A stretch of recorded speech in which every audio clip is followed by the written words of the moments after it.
everybody, welcome back to Trivet Knots. I'm John. It's kind of cold and breezy out here. No, it's windy. This video is an overview of the projects I did during 2021. Finally getting to that, so I hope you enjoy that.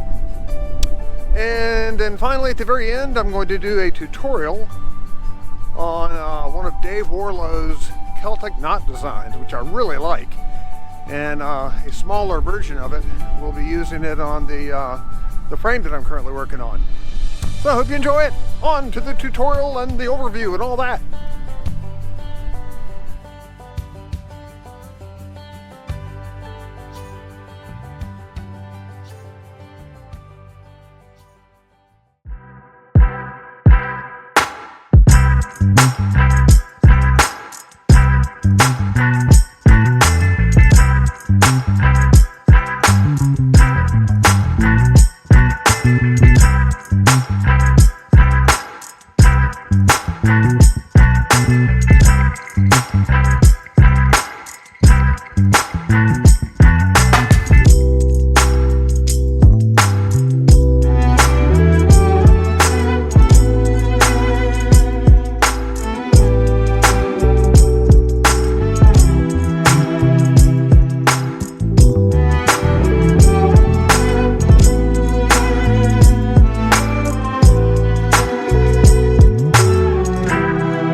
All right, here's what we got. earlier today, I made this. Pretty cool. As you can see right here, this is a design of a Celtic Cross by Dave Warlow. It's tied in number, actually this was not tied in 21. This one, that's where I started it. This is 3.5 millimeter line that's extremely hard laid. I mean, look at that, doink, doink. Hard laid cotton line, 3.5 millimeter that I got from Sexy Red Used Books, Terry and Sandy's business. Good stuff. Anyway, I drew a little pattern and basically I tied it, just looking at the picture of the daggone thing. But for tutorial purposes, I'm doing it bigger. This is a 1/4 inch cotton line. And I'm guessing, we'll see if I'm right or not, that 21 feet's gonna do it. But I did a little bit more of an elaborate design here with my overs and unders, which is how I like to do this, because almost never do I do something once. I usually tie multiples of the same daggone thing. So let's see how close I'm gonna be here. Let me bundle some of this up. It's middled, I'm gonna middle it. And that to the side. Start over here. These T-pins are pretty friendly. If you don't use these, if you're doing this, they seem to work quite well. So this is gonna, starting the wrong way. Hold on. God knows it's a good thing there's editing. Okay, so this first thing over here is an over that goes over that. Arrow over. But when you do it, one of the big things to me when you're doing mats in particular is the less fairing up at the end that you have to do, the better. So that's not an over. That's for the next one that's coming through here will be an over. But pin that. This is coming through here. We'll go through the middle and up this way. So a couple of pins here and there will make that life a little easier there. And I'm not going to stick these through the line. I'm just going to kind of stick them in here so that you can cinch it into it. Holds its shape. All right, now let's say find an end. This is going to go under and under. Come here.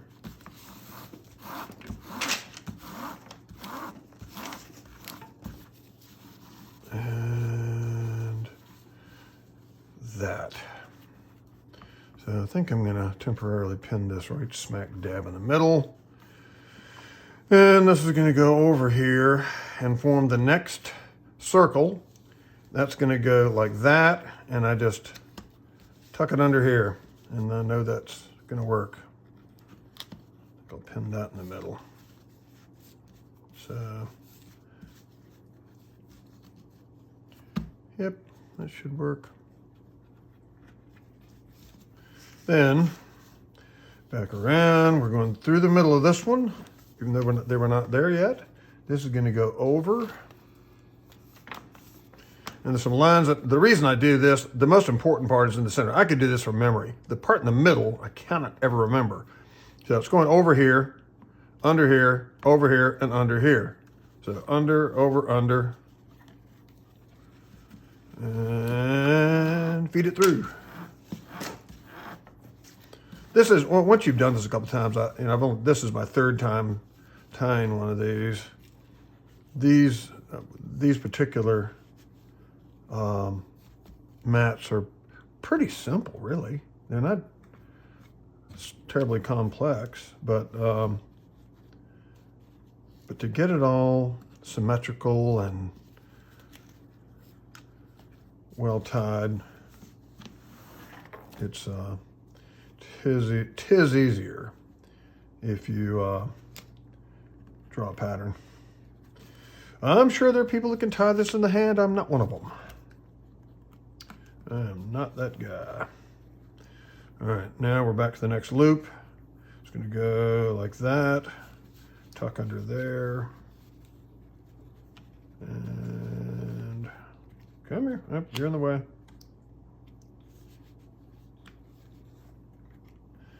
Lots of pins.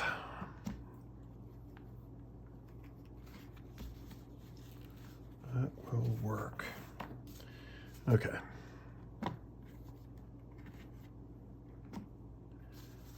And this, I'll just stick one in there.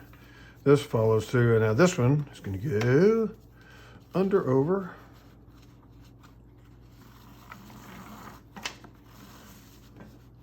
That is flowing through the middle. Let's stick a pin in the middle of that. And let's see, that's an over. Under, over, so over, over. Then we're back to another one of these little loops. We're going to go under, over, under. Under, come here, over, under. Well, you're in the way. See if I can keep this holding its shape. All right, so that's got to follow along there, along there. Yep. Let's get this situated.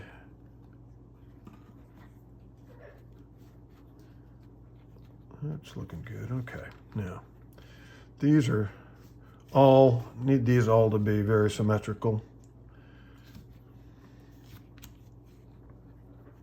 I think that looks good. Then back around, we went under, so this goes over, and pin those together. I'm going to spin this sucker. How are we looking? That's pretty cool, but that needs to go through there. That looks good. Let's get that round looking again. Round, round. Okay. And then we're back at this. One more through here. Another one of the little circles. I think I guessed right on the length of the line. We're going to find out in a minute. Need more pins. Yep, that one's bent. All right.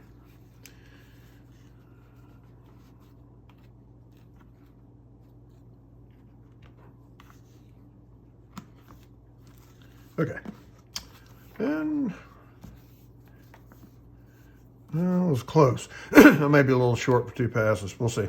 So this is going to go actually under this next one. So, and then over, under, over.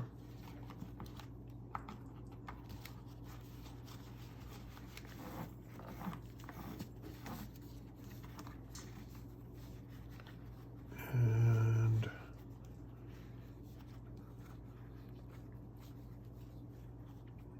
put that back in here. All right, so then over, under, over, under. I feel like I marked the braider. Over, under. Dude's good, by the way. If you haven't watched Mark the Braider's tutorials, he is excellent. Really knows what he's doing. It's always fun to watch somebody doing a tutorial that it's obvious that they know what they're doing, you know? That they tie it confidently. I wasn't always that way. I've been doing this not that long myself. Over, under. Oftentimes when I am doing a tutorial, I just learned how to do it like the day before, the same day. So it is what it is. I do a lot of different stuff. And with doing frames, I'm always trying to change up what I'm doing and do different things. And so over. All right, I think I'm done. Is that right? Does it look right? I think it is. All right, let's stick that through there. Yeah. Over here. And then this would follow around to make the next loop. Yeah, so we're good. All right, that's not tied. That is this. I gotta maybe fair this up a little bit here and there to get things a little bit more tweaked before I do the second pass. But Yeah, it's nice. I like this. This Celtic Mat. It's a Celtic cross. Yeah. So I will, I think, put this on time lapse and do the second pass. So it'll be quick. I think I'm going to do it with the GoPro because that gives me more control. Anyway, here it is.